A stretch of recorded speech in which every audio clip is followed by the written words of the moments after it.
Assalamualaikum warahmatullahi wabarakatuh. Allahumma salli ala Sayyidina Muhammad kama sallaita wa sallamta ala Sayyidina Ibrahim fil alamin innaka Hamidum Majid. Hadirin yang dimuliakan Allah Subhanahu wa taala, konten kali ini kita akan membahas tentang siapa sebenarnya manusia. Sebelum kita lanjut, yang dimaksud manusia di sini adalah insan. Jadi insan sejati, sebenar-benarnya manusia. Maka yang dikatakan al-insanu sirri wa ana sirruh itu. Namun secara syariat, yang dikatakan manusia adalah orang-orang yang berjalan di muka bumi sekarang dan bahkan sejak Nabi Adam sampai akhir zaman. Itulah yang dikatakan manusia secara syariat, secara kenyataan. Namun apa hakikat sebenarnya manusia? Maka kita jawab, hakikat sebenar-benarnya manusia adalah insan yang disebutkan di dalam al-insanu sirru wa ana sirruh. Insan itu rahasiaku dan akulah rahasianya. Maka hakikat insan itu adalah hembusan suci. Hakikat insan itu adalah rahasia Allah. Maka ketika seseorang manusia tidak mengenal daripada hakikat insan, manusia yang sebenarnya, maka tidak bisalah dikatakan manusia sebagaimana mestinya secara hakikat. Secara hakikat. Kalau secara syariat benar, semua manusia. Dari zaman Nabi Adam sampai akhir zaman itu semua manusia. Namun secara hakikatnya, ketika tidak mengenal insan yang sebenarnya, tidak mengenal rahasia sejati itu, kemudian tidak meleburkan daripada jiwanya kepada situ, maka tidak bisa dikatakan itulah hakikat manusia. Karena para ulama-ulama dulu, termasuk Tuan Tasalamaka Syekh Yusuf, beliau selalu mengatakan bahwa ada itu orang yang sebenar-benarnya orang, ada itu orang-orangan sawah. Jadi yang dimaksud beliau ini adalah hakikat orang itu sendiri atau hakikat insan itu sendiri. Itulah orang-orang yang telah mengenal asal kejadian dirinya. Kemudian dia leburkan dirinya, dia korbankan dirinya ke situ. Nah, siapa sebenar-benarnya manusia? Itulah Muhammad Rasulullah.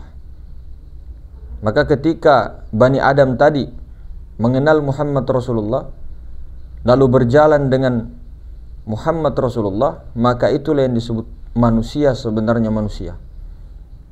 Oh, berarti orang-orang yang berbuat baik tapi tak mengenal Muhammad Rasulullah tidak bisa dikatakan manusia. Secara hakikatnya benar. Karena kenapa? Ketika perbuatan-perbuatan itu kelihatan baik, namun di dalam hatinya itu nafsu semua yang berbuat, keinginan daripada sifat Adam, basyariah, maka itu disebut nafsu ananiyah. Meskipun kebaikan yang dilakukan itu disebutkan sifat keadaman, sifat yang tercela meskipun pada dasarnya itu baik. Namun pemahaman seperti ini jangan sampai kita landaskan kepada orang lain. Nah, seminimal-minimalnya yang disebut manusia itu adalah orang-orang yang tidak berbuat melampaui batas atau kerusakan-kerusakan. Seminimal-minimalnya itu. Namun hakikat sebenar-benarnya manusia sempurna adalah orang yang mengenal Muhammad Rasulullah tadi dan berbuat atas Muhammad Rasulullah. Jadi dia meleburkan dirinya kepada Muhammad Rasulullah sehingga kekuatan dirinya tidak ada. Yang ada hanya kekuatan Muhammad Rasulullah, kuasa Muhammad Rasulullah, penglihatan Muhammad Rasulullah. Nah, tidak berhenti di sini. Ini adalah jembatan, karena kita ketahui yang mi'raj kepada Allah itu adalah Muhammad Rasulullah. yang sampai kepada Allah adalah Muhammad Rasulullah. Hakikat Muhammad itu sendiri yang akan sampai kepada Allah. Maka inilah manusia sempurna. Namun apa yang kita pelajari ini tidaklah untuk orang lain, namun untuk kepada diri kita sendiri. Jangan sampai kita belajar seperti ini kemudian menghakimi orang lain, kamu itu bukan manusia, apalagi memandang orang lain. Tapi ini untuk diri kita sendiri, untuk tolak ukur kita sendiri, untuk muhasabah kita sendiri.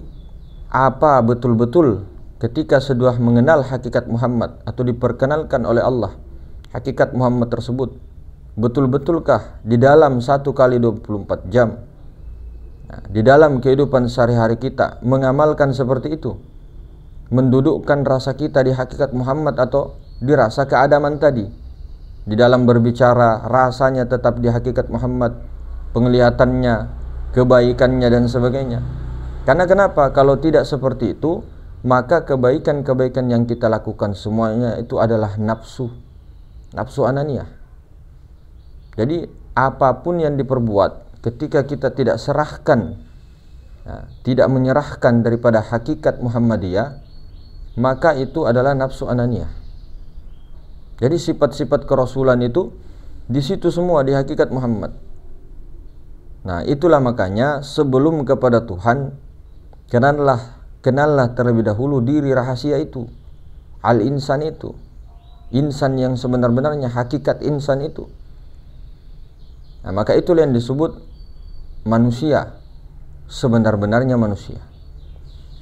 Nah, jadi kembali lagi hadirin semulakan, kita menjawab pertanyaan ini bukan kita lontarkan ke orang lain, apalagi untuk menghina orang lain, merasa diri kita lebih baik daripada orang lain. Tidak. Ini untuk muhasabah diri, bercermin kepada diri.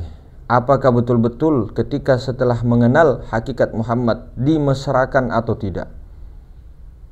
Ditundukkankah pikiran perasaan kita dengan hakikat Muhammad tadi apa tidak? Apakah hanya sebatas tahu saja, ilmu saja, tapi praktek di dalam kehidupan sehari-hari tidaklah berjalan?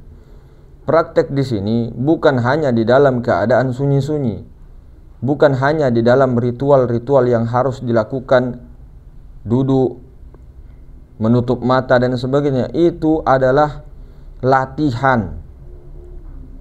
Latihan itu dilakukan juga, namun yang sebenar-benarnya ketika di dalam keramaian itu, di dalam mandi kita, di dalam makan kita, di dalam ibadah kita, di dalam berjalan kita, di dalam pembicaraan kita, di dalam penglihatan, di dalam pekerjaan, di pasar, di mana-mana pun itu wajib sebenarnya. Ketika sudah mengetahui akan hakikat Muhammad tadi, maka mesrakanlah hakikat Muhammad tadi. Jadi sehingga ketika berjalan, berduduk, beribadah, berbicara, melihat, mendengar, berkuasa, berkeinginan, bukan lagi keinginan Adam. Nah, itu hakikat manusia yang sebenarnya manusia. Nah, karena kalau kita ini biar diiktikatkan saya ikhlas, saya ikhlas, saya ikhlas, saya ikhlas, untuk menolong orang saya ikhlas, saya ikhlas, saya ikhlas, itu belum tentu ikhlas. Karena ikhlas itu bukan di mulut, bukan di pikiran, namun di dalam hati yang paling dalam. Apa keikhlasan itu? Di dalam hati yang paling dalam itu, apa yang ada di dalam hati yang paling dalam? Kekosongan. Jadi wajib sebenarnya sebelum melakukan sesuatu itu meleburkan pikiran perasaan kepada hati nurani yang paling dalam. Itulah manusia yang sebenarnya. Baru kerja, baru dikerja. Karena kalau tidak seperti ini, banyak daripada kita itu selalu memberi kepada orang, merasa mengaku-aku. Tak terasa aku di sini menempel banyak. Aku begini, aku begitu, karena bukan karena aku begini, sebabku begini, aku. Nah, akunya kita ini ego yang perlu dileburkan kepada hakikat insan yang tadi. Karena itulah satu-satunya jalan untuk menuju wasil kepada Allah melalui ruh suci tadi. Ketika sudah mengenal ruh suci, maka itulah orang-orang yang disebut manusia yang sebenar-benarnya manusia. Namun tidak hanya di batas pengenalan saja, tapi di batasnya itu dilakukan dengan praktek, dimasyarakatkan, dipraktek. Dengan berbicara tadi, dengan di lapangan tadi, dengan di umum tadi, dengan di sepi-sepi juga. Nah, jadi seperti itu hadirin. Jadi mungkin begitu. Saya aturkan lagi sekali, jangan sampai keyakinan ini dipakai kemudian untuk mencaci orang lain di luar sana yang tidak mengenal hakikat dirinya, hakikat Muhammad, yang belum mengenal itu semua lalu memesrakan, lalu kita memandang sebelah mata. Tidak. Pandanglah orang yang di luar semuanya itu yang bentuk-bentuk Nur Muhammad. Semuanya Nur Muhammad. Apakah sukunya, apakah orangnya, bagaimanakah, apa, semuanya Nur Muhammad. Nah, ini untuk diri kita, untuk perbaikan kita, islah diri kita secara syariat. Nah, sampai di mana jalan kita, sampai di mana apa yang kita lakukan, dihisap, diperhitungkan, ditimbang-timbangkan untuk diri kita. Ini jangan sampai kita belajar hakikat-hakikat seperti ini, termasuk mendirikan sholat, hakikat sholat, siapa yang berdiri dalam sholat, siapa yang berzikir, apa yang diingat yang sebenar-benarnya, lalu kita utarakan kepada orang yang tidak paham.